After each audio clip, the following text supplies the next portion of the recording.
Good evening. Tonight I'd like to talk to you about the pecking order, when violence nearly destroyed humanity, a biblical and scientific look at human nature.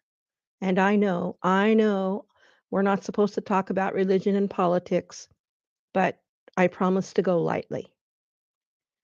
I want to start with something I witnessed just the other day. I was sitting at my kitchen table looking out the window when I saw my neighbor's chicken go after a cat that had wandered into the yard. That chicken wasn't backing down. It was pecking at that cat, driving it away, establishing territory. The chicken was saying, I was here first. This is my yard, although it's really mine. It got me thinking about something we don't like to talk about much: the human pecking order. We like to think we're civilized, that we're above the animal kingdom. But what if I told you that written into our very DNA, literally encoded in our genes, is evidence that humanity once engaged in violence so catastrophic that it nearly wiped us out entirely? Tonight, we're going to look at what Scripture says about human nature, what cutting edge science has discovered about our violent past, and what it all means for us today. The biblical foundation, the heart of man. Let me start by referencing Genesis 6 1 through 8. The Lord saw that the wickedness of man was great in the earth, and that every intention of the thoughts of his heart was only evil continually. And the Lord regretted that he had made man on the earth, and it grieved him to his heart. So the Lord said, I will blot out man, whom I have created from the face of the land, man and animals, creeping things, and birds of the heavens, for I am sorry that I have made them. But Noah found favor in the eyes of the Lord. Now, that's a heavy passage. Let's unpack what God is saying here. Look at verse 5. The Lord saw that the wickedness of man was great in the earth, and that every intention of the thoughts of his heart was only evil continually. That isn't God saying people occasionally did bad things. This is God diagnosing the human condition as thoroughly corrupt. Every intention, every thought, only evil, continually. That's comprehensive moral collapse, and it grieved God to his heart. The Hebrew word here suggests deep pain, like a parent watching their child destroy themselves. Now jump ahead to Jeremiah 17 9 and 10. The heart is deceitful above all things and desperately sick. Who can understand it? I, the Lord, search the heart and test the mind, to give every man according to his ways, according to the fruit of his deeds. The heart, the core of who we are, is deceitful above all things and desperately sick. That word, desperately sick in Hebrew, means incurable, without intervention. The human heart is terminal. So scripture is clear. There's something deeply wrong with human nature. We're not just a little rough around the edges, we're corrupted at the core. But here's where it gets really interesting. Science has now uncovered evidence that confirms this biblical diagnosis in a way that's absolutely stunning. The scientific evidence, the ancient war, the discovery in our DNA. A few years ago, geneticists made a shocking discovery. When they examined the Y chromosome, the genetic material passed from father to son, they found something that shouldn't be possible. About 5,000 to 7,000 years ago, right around the time of early agriculture and settled civilizations, and yes, the flood, the male genetic diversity collapsed. And I don't mean it dropped a little, I mean it collapsed. The data suggests that up to 90 to 95% of all male lineages were wiped out during this period. Think about that. For every 100 male bloodlines that existed before this period, only 5 survived to pass on their genes. This is called the Neolithic Y chromosome bottleneck, and it's one of the most dramatic population crashes in human history. But women survived. Here's what makes this evidence so compelling. When scientists checked mitochondrial DNA, which passes from mother to child, they found the female genetic diversity remained stable. Women's bloodlines continued relatively unchanged. Natural disasters don't work that way. Plagues, famines, volcanic eruptions, they kill everyone. They don't just target one gender. So, what does target only men? War. Systematic, brutal, clan against clan warfare where the victors exterminated the males of conquered groups but absorbed the women. The archaeological evidence. And sure enough, when archaeologists started digging, they found the bodies. Across 180 Neolithic burial sites in Europe, more than 1 in 10 individuals showed clear signs of violent death: fractured skulls, arrow wounds, crushed bones. But here's the key detail: 97% of these unhealed battle wounds belonged to men and teenage boys. These weren't random murders. This was organized violence, a never ending war for land, livestock, and survival. One study from Spain examined 338 skeletons and found that nearly a quarter showed evidence of trauma. At the Telheim death pit in Germany, archaeologists found 34 bodies: men, women, and children, all killed by blows to the head. They were likely a rival clan wiped out in a raid. At Schöneck-Kirchstetten massacre site in Germany revealed at least 26 individuals who died violently.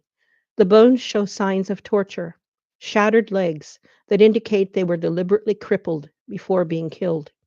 At Herxheim in Germany, they found something even more disturbing: a site with thousands of bone fragments showing signs of butchery and defleshing.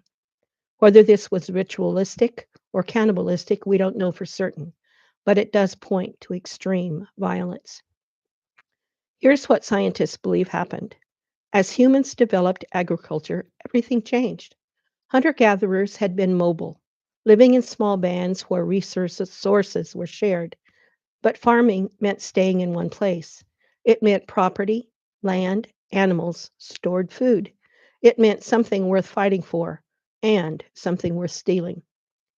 Human societies organized into patrilineal clans, male dominated kin groups, where the men stayed put and fought to defend their territory, while the women moved between groups through marriage or capture. When these clans went to war, they didn't just defeat their enemies, they exterminated entire male bloodlines. Every victory erased dozens of Y chromosome lineages from history. Over generations, this created the bottleneck we see today. Almost all surviving Y chromosomes trace back to a tiny fraction of ancient men who won the wars of prehistory. To put this in perspective, World War I and World War II, the bloodiest conflicts in recorded history, don't come close to the relative scale at what happened during the Neolithic period. We're talking about a near extinction level event for men, as if entire continents of fathers simply vanished, leaving only a handful of surviving lines to repopulate the earth. Doesn't this sound like Noah, who found favor in God's eyes? The Y chromosome collapse wasn't just a genetic anomaly. It was the biological scar of a prehistoric war that really nearly wiped us out. So, what about this pecking order? What it means for us?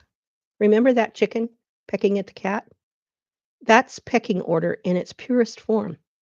The chicken was establishing dominance, defending territory. It's instinctive. It's how social animals organize themselves. And here's the uncomfortable truth: we're not that different. When humans settled down and started farming, we became territorial in a way our hunter gatherer ancestors never were. We had land to defend, resources to protect, hierarchies to establish, and we established those hierarchies through violence. The gentleman's code. Now, I mentioned earlier that I had used to hear about fights that would happen behind the schoolyard back in the 50s and 60s. You know what's interesting about these old stories? They had a code. Two boys would have a disagreement. They'd settle it with their fists. And when it was over, they shook hands. There was a sense of honor to it, a structure. They established the pecking order, figured out who was tougher, and then moved on.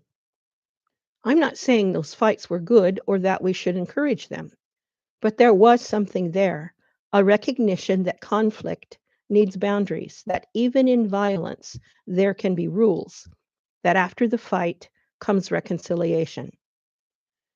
What the scientific evidence shows is that humanity went through a phase of nearly limitless violence. The Neolithic period was proportionally the most violent time in human history. But something changed. Over time, we learned that survival was easier when we traded rather than raided. We developed networks of exchange, diplomacy, laws. We channeled our competitive instincts into less destructive forms. The violence didn't disappear. Humanity went on to wage wars far larger than anything our ancestors could imagine. But proportionally, as populations grew, the percentage of people dying from violence plummeted. Today, statistically, you're less likely to die at the hands of another human than at any point in the last 10,000 years. We live in an age of relative peace that our ancestors couldn't have imagined. And now let's talk about the scientific Siberian fox experiment. Can we breed out aggression? Here's where I want to introduce you to something fascinating.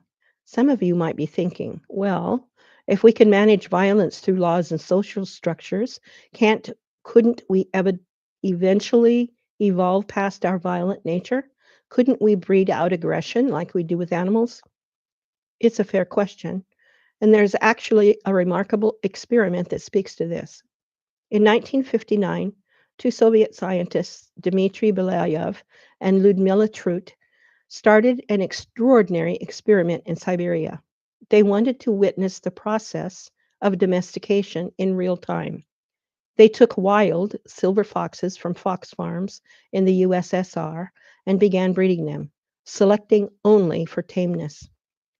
Most accounts say natural evolution took about 15,000 years to turn wolves into dogs, but Belyaev and Trut wanted to see if they could speed up this process dramatically. The results were absolutely stunning.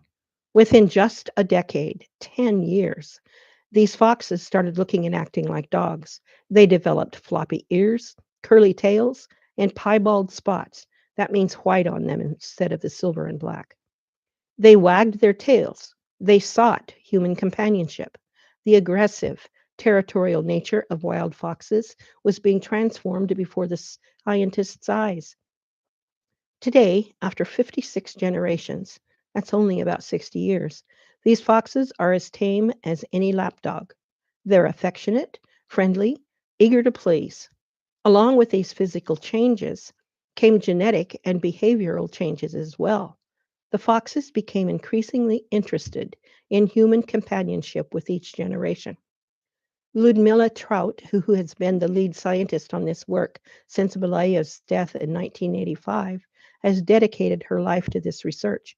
She's documented how domestication can happen much faster than we ever thought possible. This experiment continues today in Siberia through brutal winters, demonstrating that dramatic changes in temperament and behavior can be achieved through selective breeding. Now, this experiment is absolutely fascinating from a scientific standpoint. It shows us that behavior, temperament, and even physical traits are interconnected genetically. It demonstrates that domestication isn't just about environment, it's about selecting for specific traits generation after generation. But here's the critical question. Does this offer hope that humans could breed out or evolve past our violent nature? This is where we need to circle back to scripture. Scientists have given us an incredible window into our violent past. We can now see, written in our DNA, evidence of humanity's capacity for destruction. The fox experiment shows us that animal behavior can be dramatically modified through selective breeding. But humans aren't foxes, and here's why this matters. First, the fox experiment worked through selection. They didn't change the foxes. They selected the least aggressive ones and prevented the aggressive ones from reproducing. Over generations, the aggressive lines were eliminated from the breeding program. Think about what that would mean for humans. Who decides which humans get to reproduce? Who determines what traits are desirable and which should be eliminated? History shows us what happens when societies try this: eugenics programs, forced sterilization, genocide. We've seen the horror of Nazi Germany, forced sterilizations in the United States, and countless other attempts to improve humanity through selection. It's always monstrous. It's always evil. Second, even the tamest fox still has fox nature. It's modified, channeled, domesticated, but it's still a fox. Trout and Dugatin note in their research that these domesticated foxes still have wild fox DNA. Put that tame fox back in the wild for a few generations without human selection, and much of that tameness would be lost. The underlying genetic potential for aggression is still there. It's just been suppressed and redirected through selective breeding. Third, and most importantly, the fox experiment changed behavior, but it didn't change moral nature. Foxes don't have a moral conscience. They don't struggle with evil intentions. They don't feel guilt about being aggressive or shame about being selfish. They don't know the difference between right and wrong. They just act on instinct. When you tame a fox, you're not making it morally good. You're just making it less aggressive and more sociable. The fox doesn't become virtuous, it becomes docile. But humans, we have something fundamentally different. We have a moral conscience. We know right from wrong. We feel guilt. We experience shame. We can choose evil, even when we know it's evil. We can deliberately hurt others, not just out of instinct or hunger, but out of malice, revenge, or greed. And yet, as Jeremiah said, the heart is deceitful above all things and desperately sick. God diagnosed this problem 4,000 years ago. Every intention of his heart was only evil continually. We've developed laws, social structures, civilizations that restrain our worst impulses. We can even theoretically modify human behavior through engineering or genetic manipulation, but the core problem remains. The pecking order is still in us. The territorial instinct is still there. The capacity for violence hasn't been bred out. It's been channeled, controlled, suppressed, but not eliminated. And unlike foxes, we can't solve this through selective breeding over generations because the problem isn't just in our genes, it's in our hearts. It's not just behavioral, it's moral. It's not just about aggression. That's why every generation has to choose. Will we give in to our base instincts or will we rise above them? So let me bring this full circle. That chicken in my neighbor's yard was doing what chickens do, establishing territory through aggression. Our Neolithic ancestors did what came naturally, establishing dominance through violence, nearly destroying themselves in the process. The boys behind the schoolyard in the 1950s had evolved a code: violence with rules, conflict with boundaries. The Soviet scientists in Siberia showed us that animal nature can be dramatically modified through selective breeding over generations, but only through external selection, environmental control, and the elimination of undesirable traits. And today, we live in the most peaceful era in human history, but the old instincts are still there, buried in our DNA, lurking in our hearts. The question is, what will we do with them? Okay, let me look at the chat here.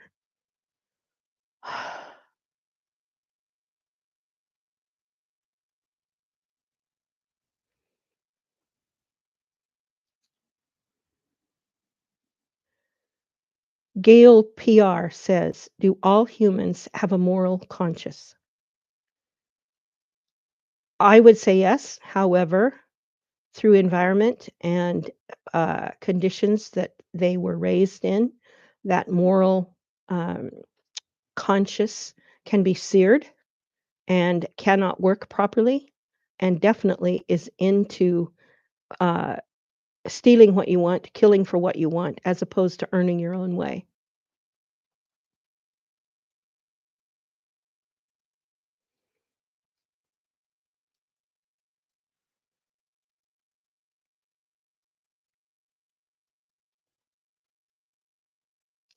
Gail PR says, in the evolution of Homo species, when does the soul arise? The conscious. I don't know. Um, Babies in the womb will suck their thumb.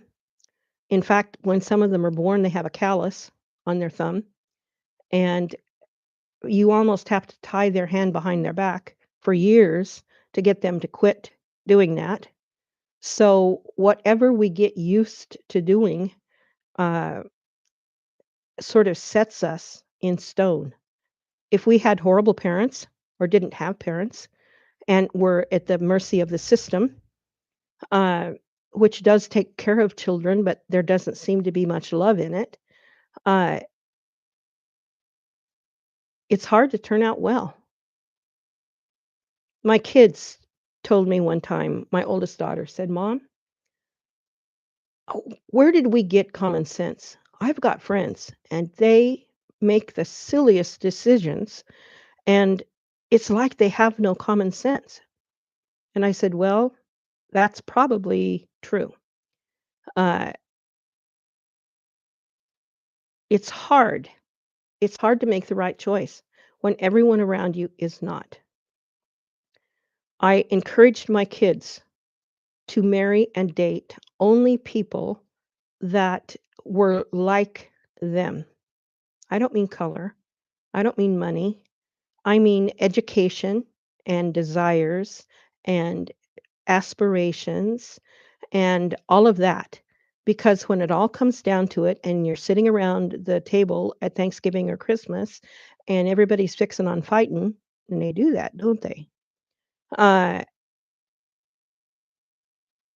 you you have to live with who your mate is.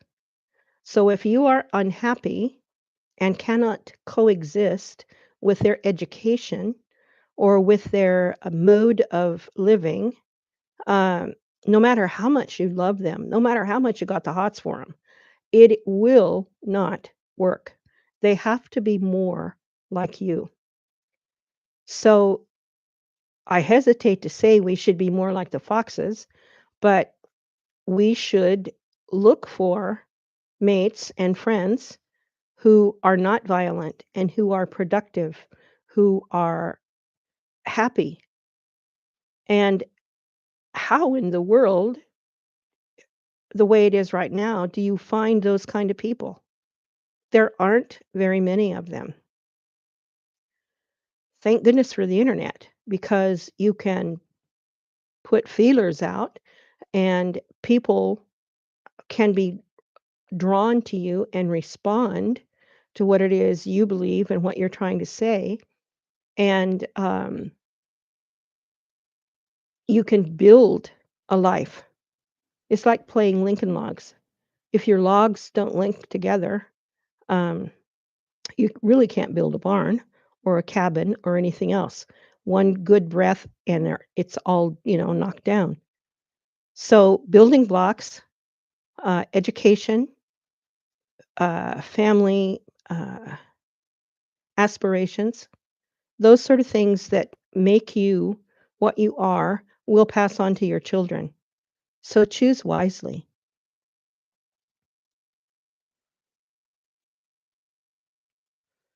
Yes, Veterans Day on the 11th, millions wiped out. It's a fabulous book called, I believe it's The Testament of Youth. And it was written by a woman whose husband or whose man went off to war and never came home. And she she ruminated as she lived the rest of her life without the man she loved, at how many people in World War One literally had their life ripped out from under them. Mothers lost sons, sisters lost brothers, wives lost husbands, children lost fathers. I mean, it was, and the warfare that was going on with the germ and the mustard gas and with the horrible new ways of trying to kill somebody in a bad way. The badder it was, the better they liked it. Um, PTSD, I'm sure, got started then. Um,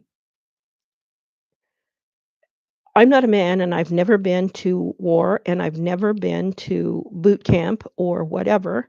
But in the movies that I've seen and what I've heard, the drill instructor's full job is to make his recruits hate him so bad that if he tell and make their life so miserable that if he tells them to do something, they can't do it fast enough. They do not want the violence and or the pain that is going to result um, if they don't do what the drill instructor says.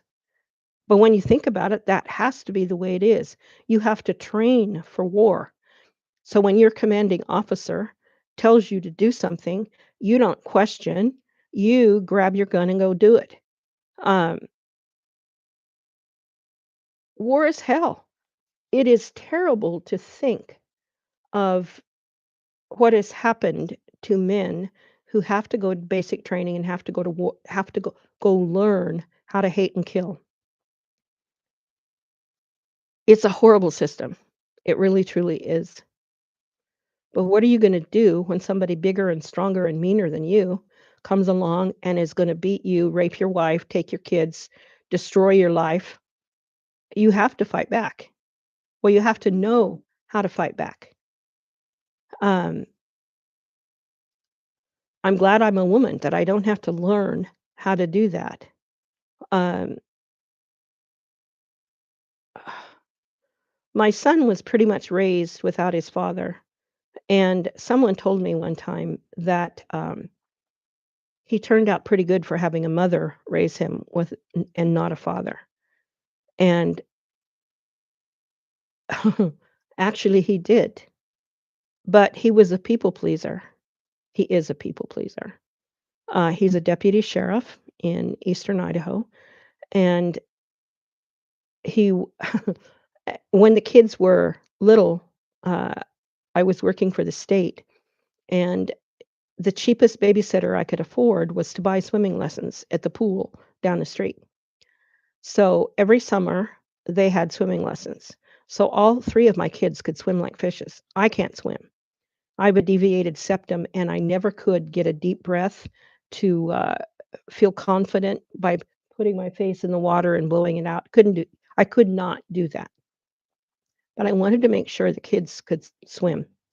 So those swimming lessons helped him. He became the dive crew boss for body recovery and accident victims and things in the water. And there's a lot of rivers and uh, reservoirs and lakes in eastern Idaho. And um, I asked him one time why he didn't like fish. And he says, Mom, have you ever smelled what a dead body smells like when you take it out of the water? I thought, okay, I won't give you any more grief about that. I can imagine what that would do, turning your stomach.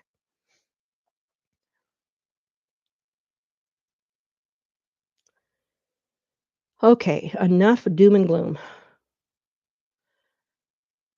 A lot of you have questions about the benefactor, and let me tell you that Halloween, the 31st on Friday, almost 2 weeks ago, well, a week ago, was the last time they were here.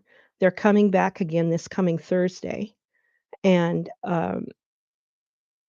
they will be finishing hopefully. As you can see from where I'm at, I'm pretty much confined to my bedroom.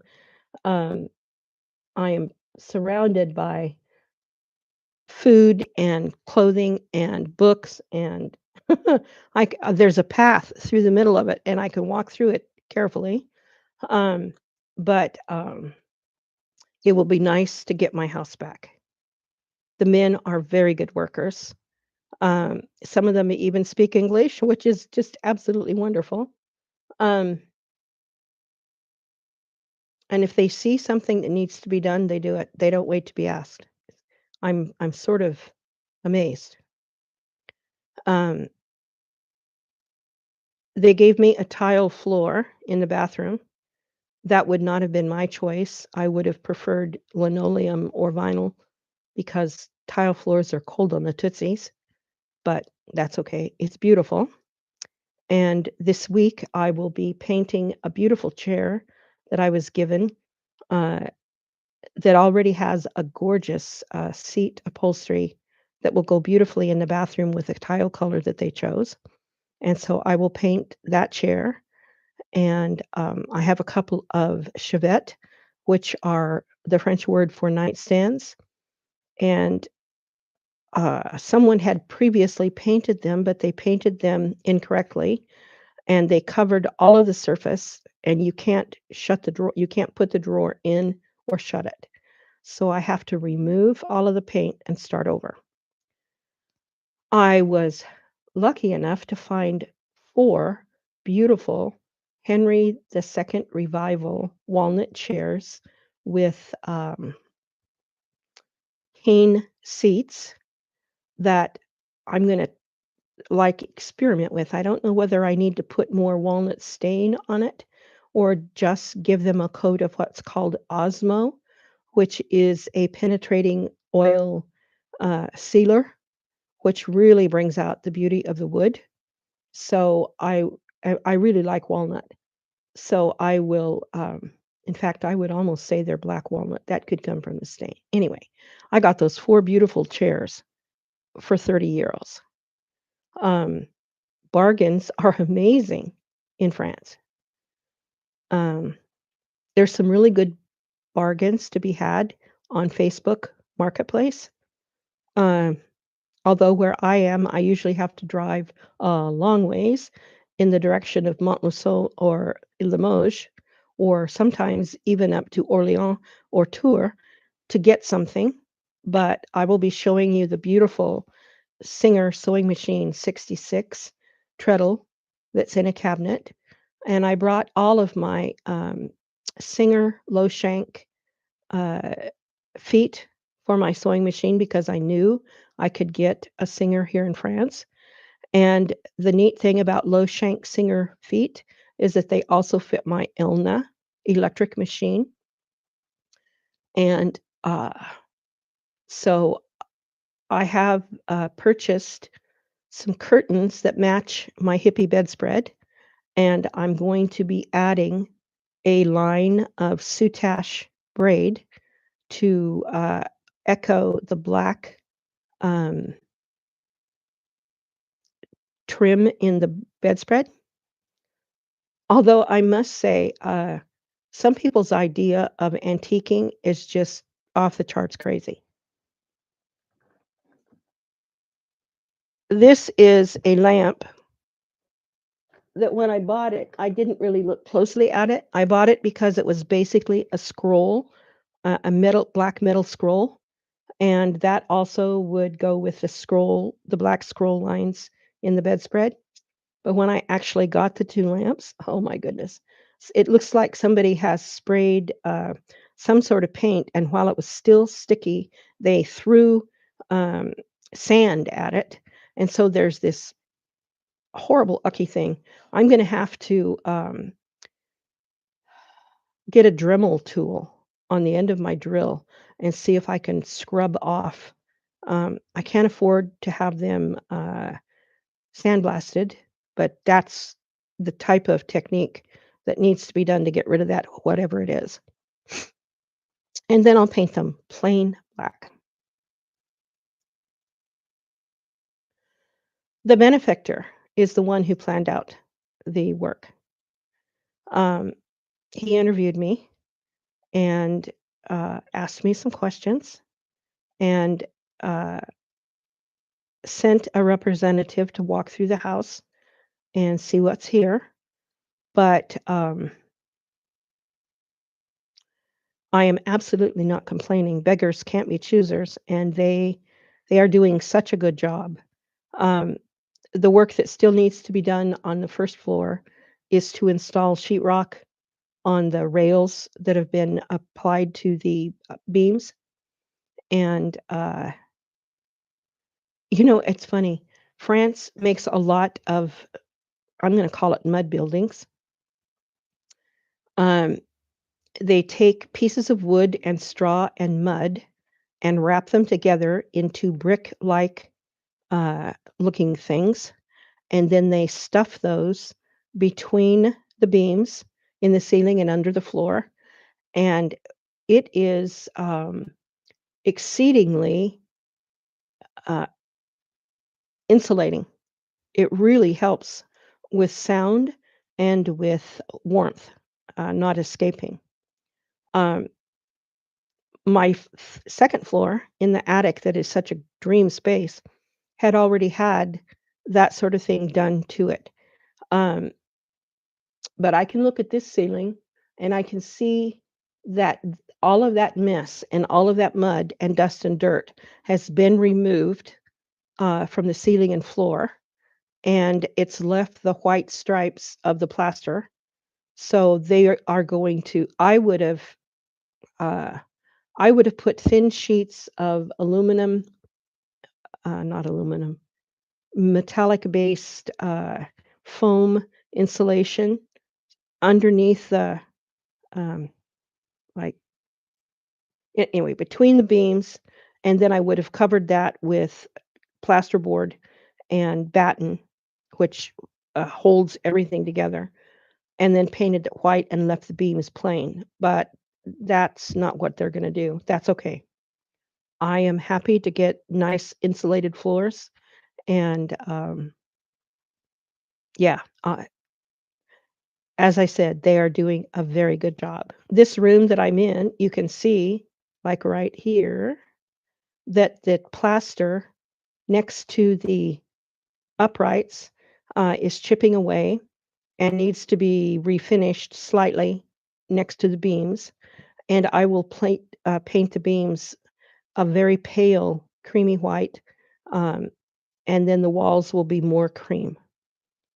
That's the color of my hippie bedspread and my drapes, and things will look like they were meant to go together.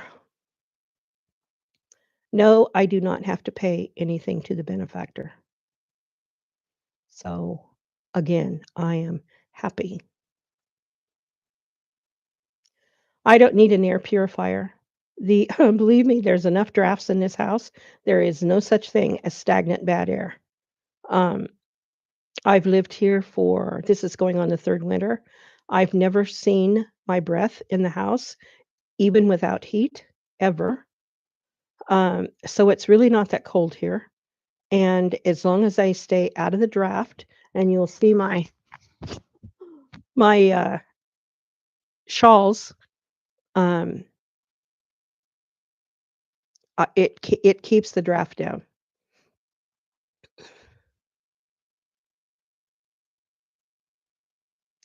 Drinks with Renee.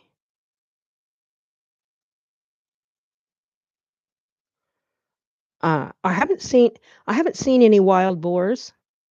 I know they're catching them because behind me, there is a gentleman that has hunting hounds, and they go out and regularly get wild boars to keep them from ruining gardens and different things, because boy, they can tear up a place in short order.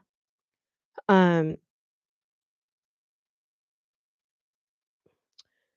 Carolyn Poulon, will I have hate this winter? Yes. After they are all gone and the garage is cleaned out of all of the building materials and things that need to be taken to the shettery, then I can order in wood. But before I can burn anything, I need to have the chimney sweep in to check the chimneys. That's for insurance, and it's against the law to do it in France, to burn in a fireplace without that.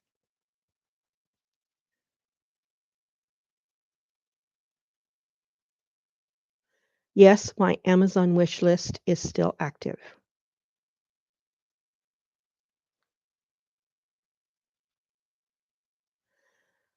Uh, on the top of my videos, in the description, should be a link to my Amazon wish list.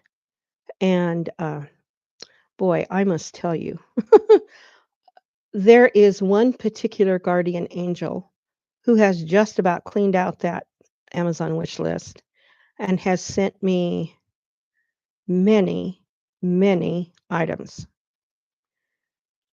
When I put some of those items on the wish list, I never expected anyone to cough up the dough, as they say, because some of them were pretty pricey.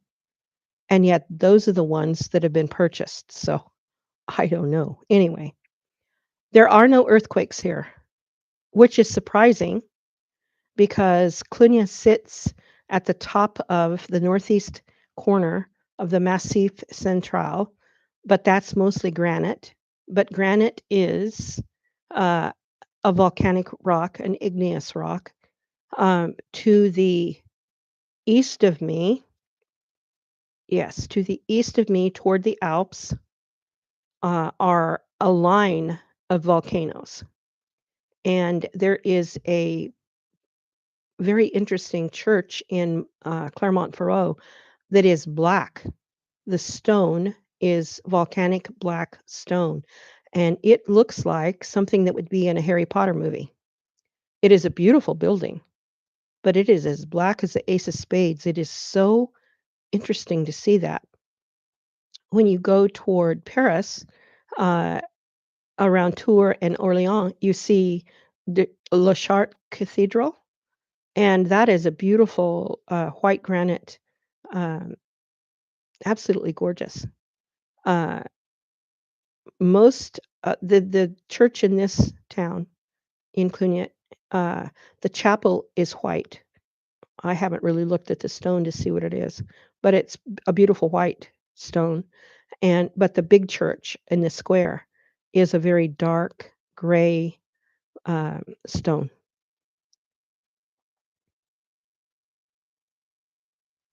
You cannot take the test in English.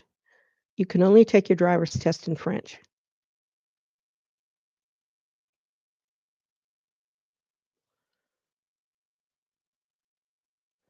Let me get my Amazon wish list.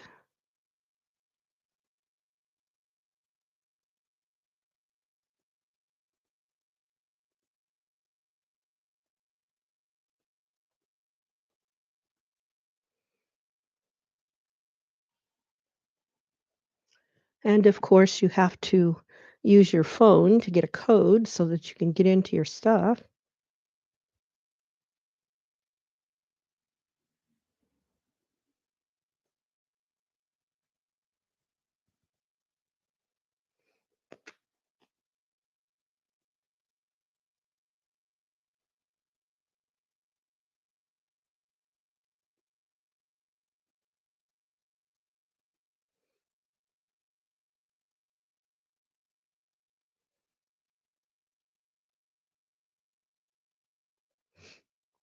It's going to take me a minute to get it, just a second.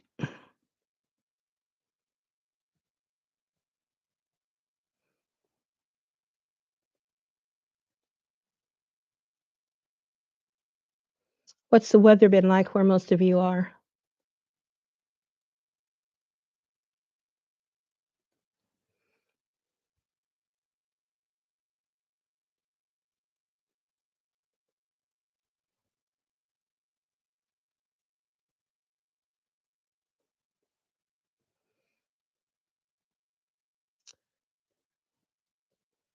Okay, that's the link to the Amazon wish list.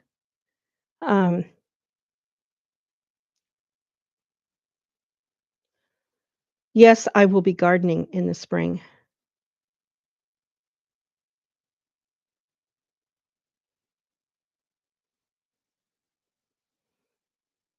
Nice in St. Augustine. Oh, Florida. I can imagine how nice that would be.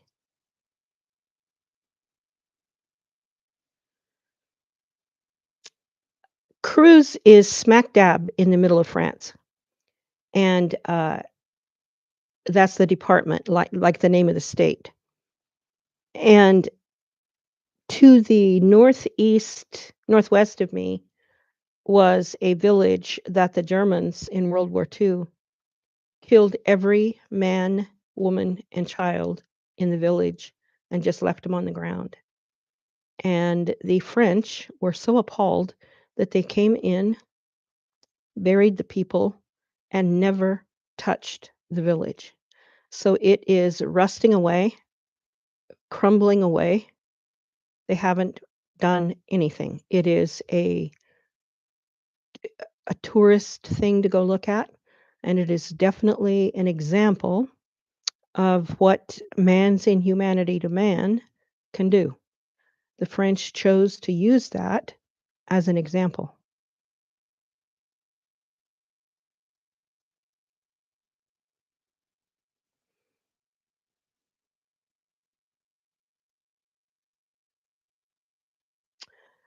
Ah, yes, that's the name of the village, John Mark says. Um,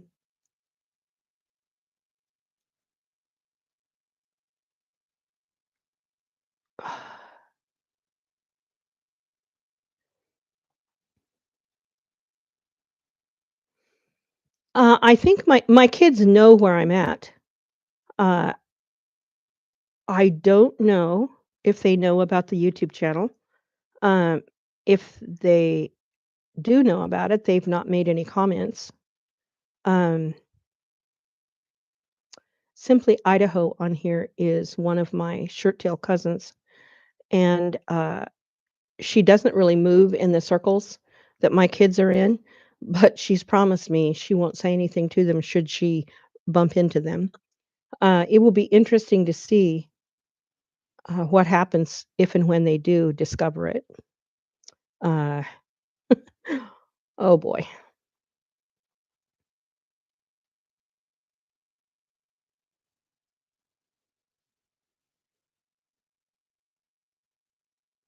It was pretty nice today, although I literally have not gotten out of bed. I have got a splitting headache that just, I'm hardly ever sick, but boy, when I get a headache or when I get sick, I get a doozy. And I have a headache that is just, um,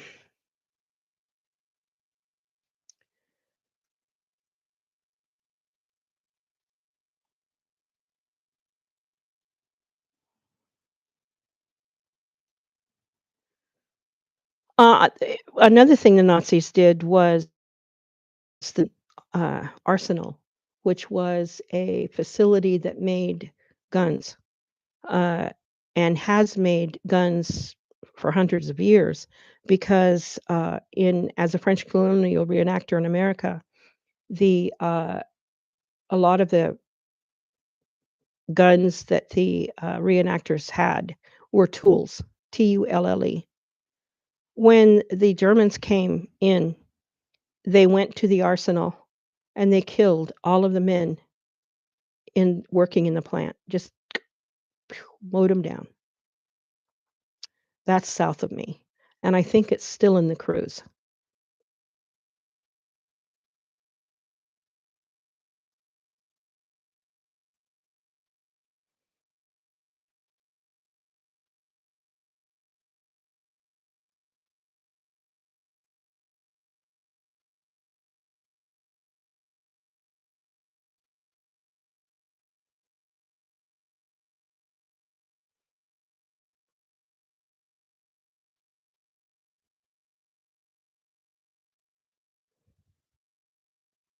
Well, that is really weird.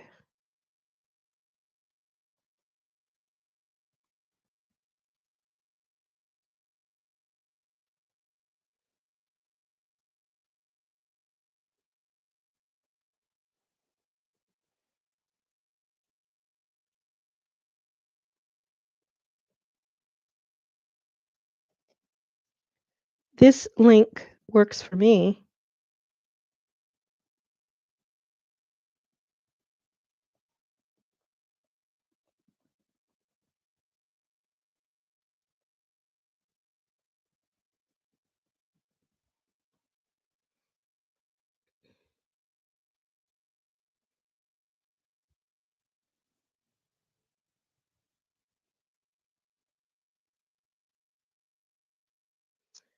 It will ask you, when you click on that, if you really wanna leave YouTube, and you say yes, and then it will go to the Amazon link.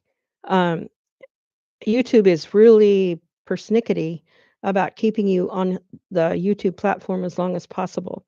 So links, you have if you click a link, regardless of what it is, documentation or whatever, you have to tell YouTube that, yes, you want to go to that link. They will ask you, "Are you sure you wanna leave YouTube?" "Well, yeah, or I wouldn't have pushed the link."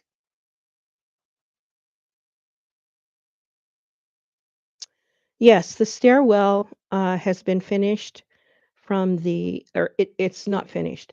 The railings, uh, are done for me to get from the ground floor to the first floor, and I'm gonna do a video of me actually traversing the stairs, but you guys are gonna be shocked because, um, the, uh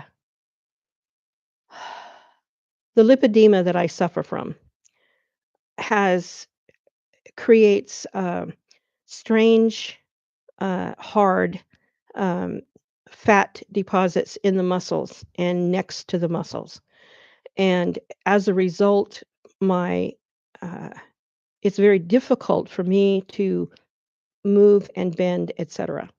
So uh, I literally have to pull myself up one step at a time, 1 foot at a time.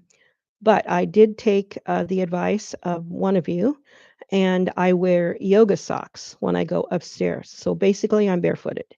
I've got rubber bumpity bumps on the bottoms of those little socks, and I'm not gonna slide on anything. And I get up the stairs beautifully.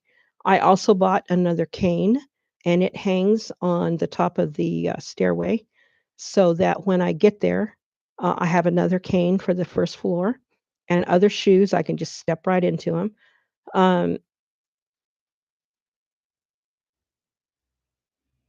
it is it's painful to go up and down stairs, but I'm making myself do it 10 times a day. I have a Pomodoro timer, and I set it, and once an hour, I go upstairs and downstairs. That's the best exercise I could possibly do.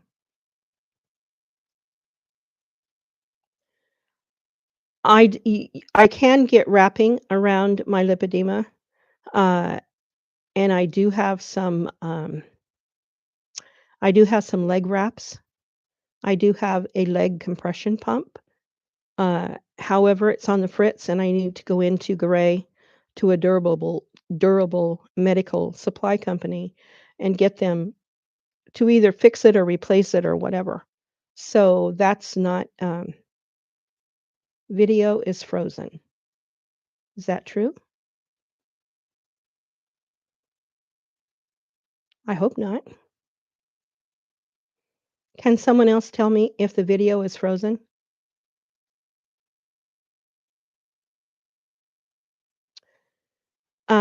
Question for you. Where is the least expensive place to live in France? Actually, the cruise is very inexpensive. That's where I live. There is another the and it's the second least populated department in France. The first least de the, populated area is I'll have to go get a thing of France. Um, actually looks like Idaho desert. It's really strange. It's above, um, Provence and Marseille. It is,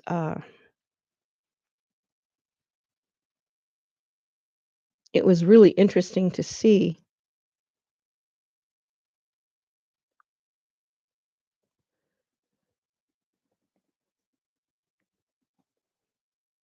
Lozère. It's called Lozère, and it is the least populated department and the least densely populated in metropolitan France.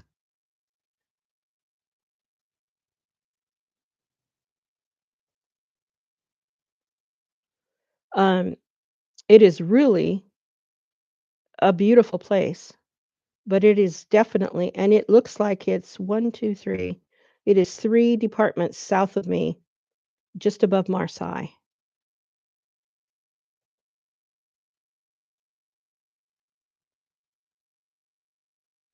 And I'm going to see if I can put this in the chat. If you click on this, and yes, you want to go to the site, this is what the least populated department in France looks like. And I see Denise Crabtree on here, and she will verify that that looks a great deal like the Idaho desert uplands.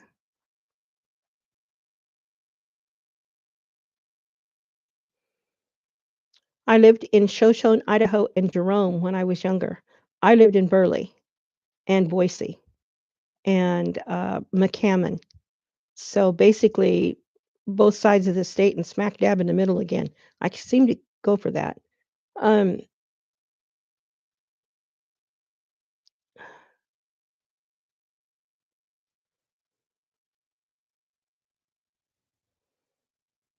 I paid 23,000 euros for this house, although realistically, uh, I never should have bought it because it requires so much work. But I can lock the front door, the roof doesn't leak, it has a big garden, and I'm happy with that. I don't need fancy stuff. I'm not a chatelaine. I don't live in a chateau. I don't have to have fancy stuff. Um, Charente is where I wanted to go. When I first started this journey, if I had had my druthers, I would have chosen Charente. Um, it's beautiful there, and but this house kept coming up, so I also have lipedema, and I'm selling my house because of the immobility it causes. Yes, and it hurts. You always have a background pain level, um, but I can sit around and go, "Woe is me," or I can get up and move.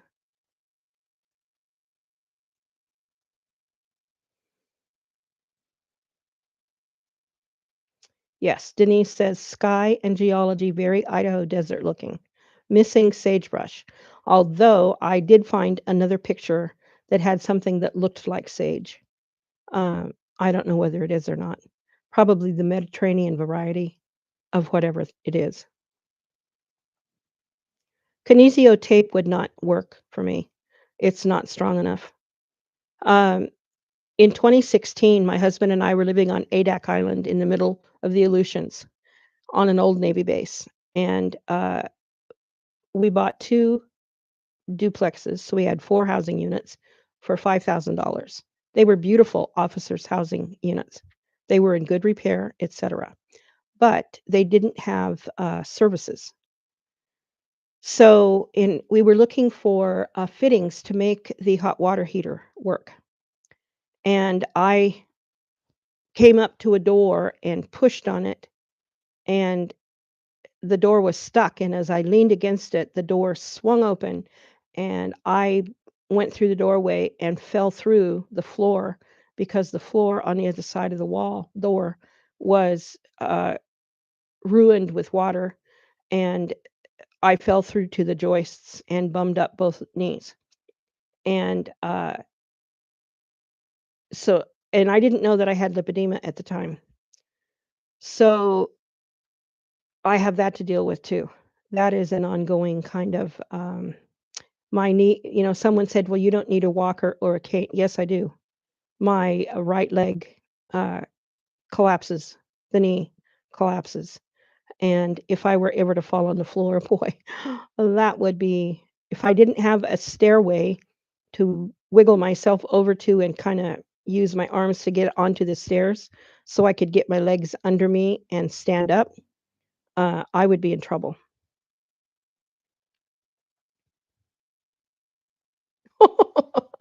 Jean-Marc says, "You're better off not being in the Charente. Too many people from the UK."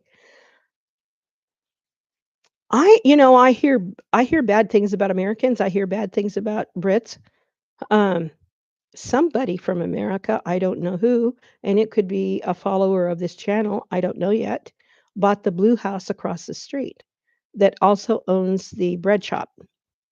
So it will be interesting to see who they are when they finally get here. Um, Literally, kitty corner across the street.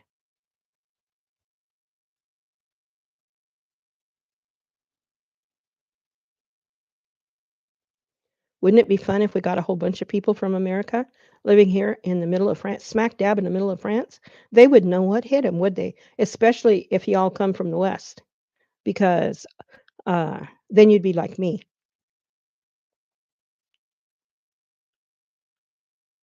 It was a beautiful place as far as I was concerned.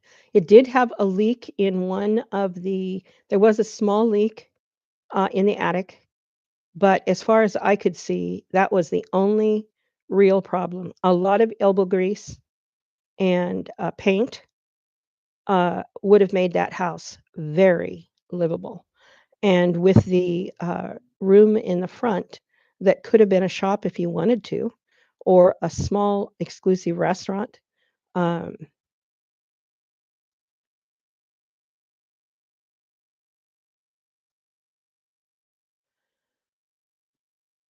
there's a house next door to me to the north that is also for sale, and it has 200 square meters on each floor, and it's a 3-story house, and it has a garage, several garages, big buildings, and a huge lot with fruit trees and things out the back.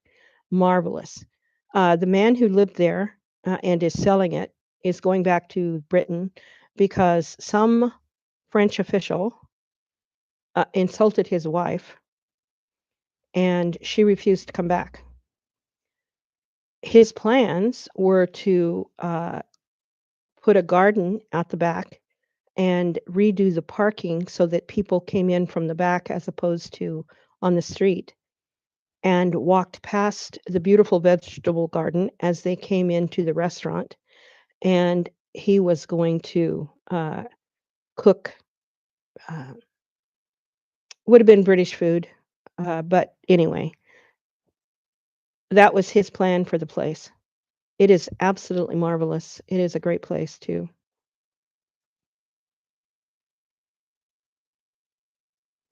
I will have a Texas to France party when I arrive. Yay!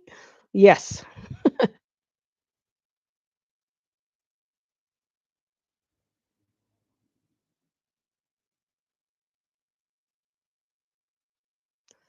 Well, you know what, guys? It's 7 o'clock and my headache hasn't gone away. So I think I'm going to call it a night. I want to thank you so much for coming. And I don't know when it first went on the market, the Blue House, it was 49.9. I think it went closer to 40 to 42. So not too bad. Uh, Peppermint for headaches. I have some essential oil. I could take a whiff of that. That might help.